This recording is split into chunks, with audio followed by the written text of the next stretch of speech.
Hello everyone, एक new video में आपका फिर से स्वागत है Bagudwa educational mathematics YouTube channel Suratgarh के अंदर।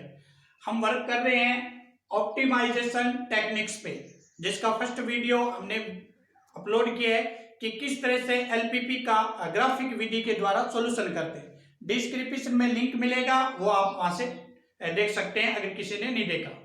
आज जो हमारे बेसिक कॉन्सेप्ट है हम देखेंगे लीनियर इंडिपेंडेंट क्या होता है, मतलब एलडी कैसे सॉल्यूशन करते हैं, और लीनियर इंडिपेंडेंस मतलब एलआई। एक तो है लीनियर डिपेंडेंट एलडी और एक है लीनियर इंडिपेंडेंट एलआई। ठीक है, किस तरह से इसका सॉल्यूशन करते हैं। जो भी बीएससी की प्रिपरेशन कर रहे हैं उन सभी के लिए यूजफुल है, प्लस में जो भी कॉम्पिटिटिव एग्जाम की तैयारी कर रहे हैं जैसे first grade, second grade, TGT, PGT, KVS, APS, उन सभी के लिए क्लास बहुत ही ज्यादा यूजफुल साबित होगी। तो एक बार सोशल मीडिया पर शेयर करें, चैनल को अभी सब्सक्राइब नहीं किया तो सब्सक्राइब और बेल के प्रेस को नोट करें। तो सबसे पहले हम देखते हैं लीनियर डिपेंडेंसी मतलब एलडी क्या होता है। तो डेफिनेशन आप देख सकते हैं, ए की समष्टि के सदिश a1 a2 a3 एक घात परतंत्र कहलाते हैं यदि लैम्डा 1 लैम्डा 2 लैम्डा 3 सभी शून्य नहीं हो, ऐसी संख्याएं विद्यमान हो। मतलब क्या है कि जब भी हम लैम्डा 1 लैम्डा 2 लैम्डा 3 का मान निकालें और कोई भी शून्य नहीं हो तो उसको बोलते हैं लीनियर डिपेंडेंस। लीनियर डिपेंडेंसी मतलब एलडी। जैसे आपको एक सॉल्यूशन दे रखा है, सिद्ध कीजिए कि ये जो आपके टर्म्स हैं क्या ये एलडी है, यानी इस प्रकार का क्वेश्चन कॉम्पिटिटिव में भी पूछा जाता है कि निम्न में से कौन एलडी है या एलआई है या दोनों ही नहीं है। ठीक है ना, तो इस प्रकार का क्वेश्चन पूछा जाता है। तो सबसे पहले हम इसका मान इस बेसिक कॉन्सेप्ट में रखते हैं। तो लैम्डा 1 यह हो जाएगा 2 3 और प्लस में लैम्डा 2 और यह होगा 1 1 और प्लस में लैम्डा 3 4 5 इक्वल क्या चलेगा 0। ठीक है, अब हम जैसे इसका अंदर गुणा करते हैं तो यह हमारा बन जाता है 2 लैम्डा 1 और 3 लैम्डा। ठीक है, और ये बन जाएगा लैम्डा 2 और लैम्डा 2 और ये बन जाएगा 4 लैम्डा 3 और 5 लैम्डा 3 बराबर 0। ठीक है, अब हमें पता है कि इसका इसका और इसका जोड़ होगा, इसका इसका और इसका जोड़ हो जाएगा, तीनों का जोड़ करेंगे तो हमारे पास क्या बनेगा 2 लैम्डा। अब सीधा इसका सॉल्यूशन कर देते हैं, नहीं तो कंफ्यूजन ज्यादा हो गया आपको। तो इक्वेशन हमारी ये बने तो क्या बनेगी 2 लैम्डा प्लस में लैम्डा 2 प्लस में 4 लैम्डा 3 इक्वल 1 है 0, समीकरण 1।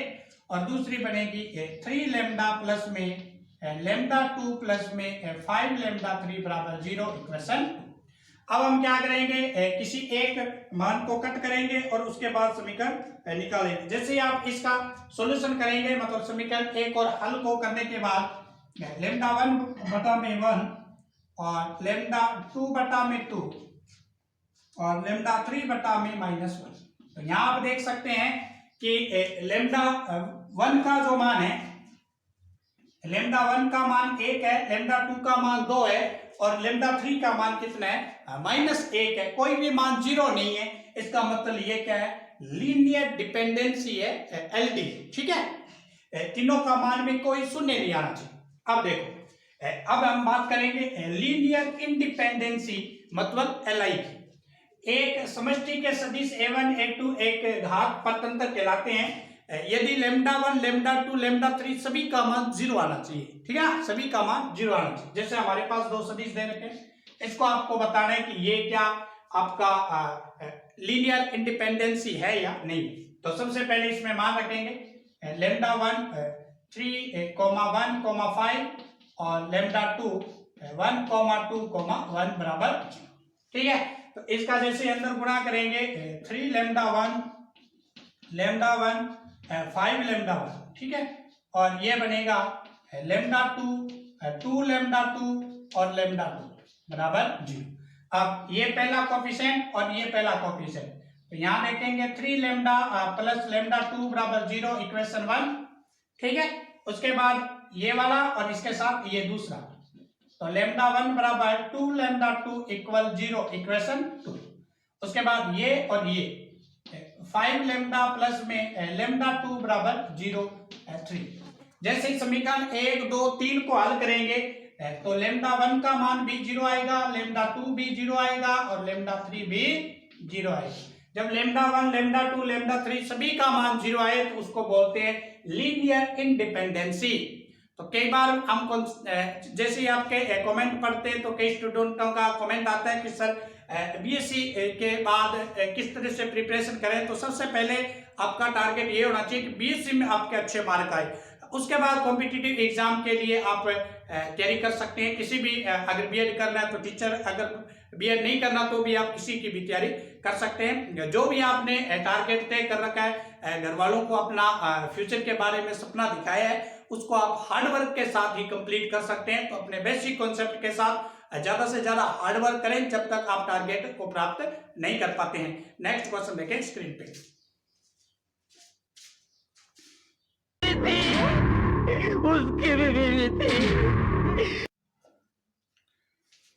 नेक्स्ट क्वेश्चन देखें कि अनअपभ्रष्ट क्या होता है और अपभ्रष्ट क्या होता है। दो कंडीशन है। अनअपभ्रष्ट में यदि किसी आधारी हल में प्रत्येक आधारी चर का मान शून्य हो, अगर किसी भी आधारी चर प्रत्येक आधारी चर का मान अशून्य है, प्रत्येक आधारी चर का मान क्या है, अशून्य है, तो इसको बोलेंगे अनअपभ्रष्ट। ठीक है। अपभ्रष्ट का मतलब क्या है, यदि किसी आधारी हल में किसी भी आधारी चर का मान अगर शून्य है तो उसको क्या बोलेंगे,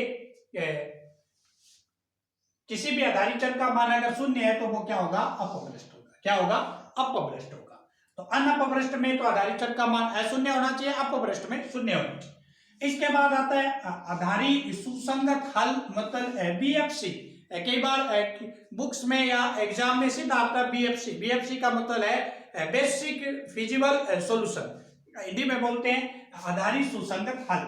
इसके लिए दो कंडीशन है। पहली कंडीशन है मतलब बीएफसी निकालने के लिए कम से कम n-1 चरों के मान शून्य होने चाहिए और किसी भी चर का मान ऋणात्मक नहीं होना चाहिए। जैसे मान लो एक आपको इक्वेशन दे रखी है, आपको बताना है कि ये अनअपभ्रष्ट है या अपभ्रष्ट है। एक तो ये बताना है और दूसरा ये बताना है कि इसका जो बेसिक फिजिबल सॉल्यूशन है वो क्या बनेगा।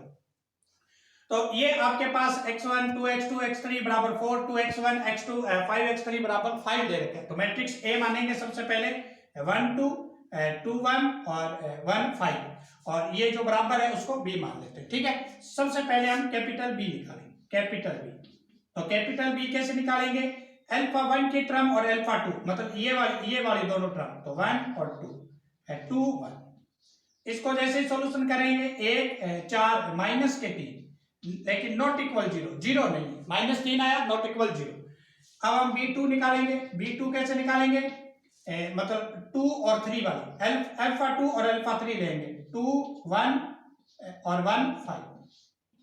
इसका जैसे ही गुणा करेंगे 5 10 और -1 मतलब 9, नॉट इक्वल 0। उसके बाद हम क्या निकालेंगे, b3 निकालेंगे। b3 कैसे निकालोगे, 1 और 3 लोगे, 1 और 3, तो 1 2 1 5। इसको सॉल्यूशन करेंगे 5 3 नॉट इक्वल 0, सभी नॉट इक्वल 0 आ रहे हैं। ठीक है। अब हम क्या करेंगे, यहां से मान निकालने शुरू करेंगे। सबसे पहले हम x1 x2 x1 का मान कैसे निकालते हैं वो देखें। तो यहाँ हमारे पास स्मॉल b का मान है और ये b1 का मान है। तो सबसे पहला जो मान आएगा, ये हमने किसको मान रखा है, x1 और x2 है। तो यहाँ पे हमारा x1 जो x2 बनेगा, x1 और x2 मान वो क्या बनेगा, b इनवर्स 1 और स्मॉल b। ठीक है भैया। ये जो b1 है वो हमारा क्या है, मतलब अल्फा 1 और अल्फा 2 था, तो हमने x1 और x2 माना, तो b इनवर्स b जो बनेगा, या आप सीधा इसको ज्ञात कर सकते हैं। ये x1 x2 आप डायरेक्ट नहीं माने तो भी काम चल जाएगा।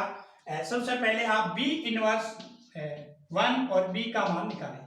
अब इसका इनवर्स करना है। तो मैट्रिक्स में इनवर्स कैसे निकालते हैं, ये 12th में अच्छी तरह से कॉन्सेप्ट आता है कि इनवर्स किस तरह से निकाला जाता है। तो b इनवर्स का मान आप निकालेंगे तो हमारे पास आएगा 1/3 -2 और -2,1। ये तो आ गया b इनवर्स का मान। और इस स्मॉल b का मान कितना है, स्मॉल b का मान है 4,5। जैसे ही आप इसको सोल्यूशन करेंगे प्रोडक्ट करके तो हमारे पास आंसर आएगा 2, कितना आएगा 2। अब हम क्या करेंगे, बी इनवर्स 2b निकालेंगे। अब हम इसका इनवर्स करेंगे मैट्रिक्स के तरीके से, इसका इनवर्स आपको करना है। तो ये आएगा 1/3 5 -1 और -2, और गुणा किसके साथ करना है, बी जो प्रोडक्ट है स्मॉल बी 4,5, इसका जैसे आप मान निकालेंगे तो आपका आंसर आएगा 5, ठीक है। उसके बाद हम क्या करेंगे, बी इनवर्स 3cb निकालेंगे।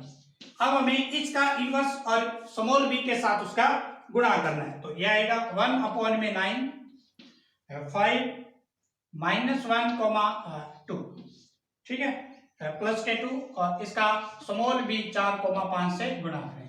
गुणा करने के बाद हमारे पास मान आएगा 5/3 और 2/3। अब ये हमारे सॉल्यूशन आ चुके हैं। तो पहला सॉल्यूशन क्या बनेगा हमारा, यहाँ पे हमारे पास दो प्रोडक्ट लिए थे हमने, यहाँ α1 और α2 लिया था, ठीक है ना। यहाँ हमने क्या, B1 में कौन कौन सा है, B1 में हमने ये दो मान लिए α1 और α2। तो पहला जो हमारा A पॉइंट आएगा 2,1,0। क्यों, यहाँ 0 वाली x3 α3 वाली टर्म नहीं है। इसमें हमने कौन सी टर्म ली थी, α2 और α3 लिया था, मतलब 1 नहीं था। तो ये बनेगा 0,5,1।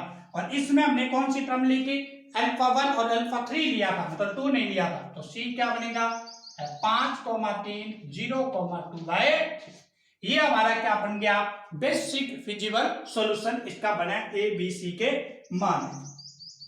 तो किसी भी आधारित चल में एक से अधिक चर का मान शून्य नहीं है, इसलिए ये आप देख सकते हैं कि प्रत्येक आधारित चर का मान अशून्य होना चाहिए। तो ये आप देख सकते हैं यहाँ पर एक से अधिक चर जो है उसमें शून्य मान नहीं आ रहा है।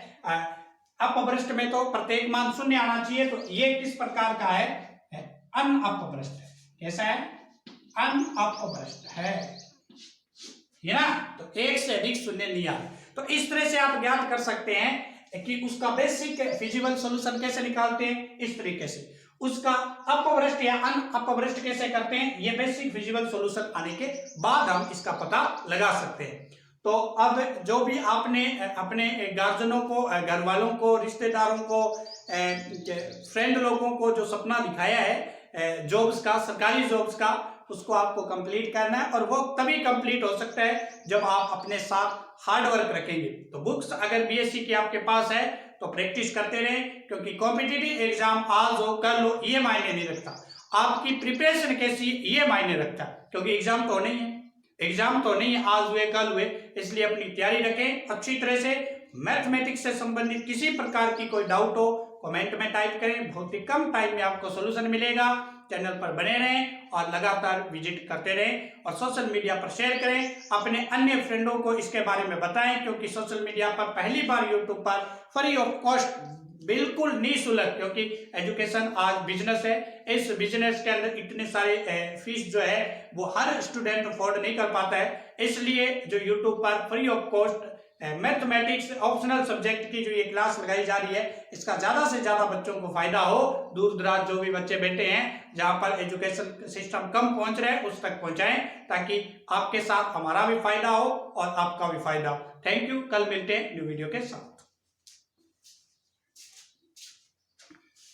पहलवान मत रो, ये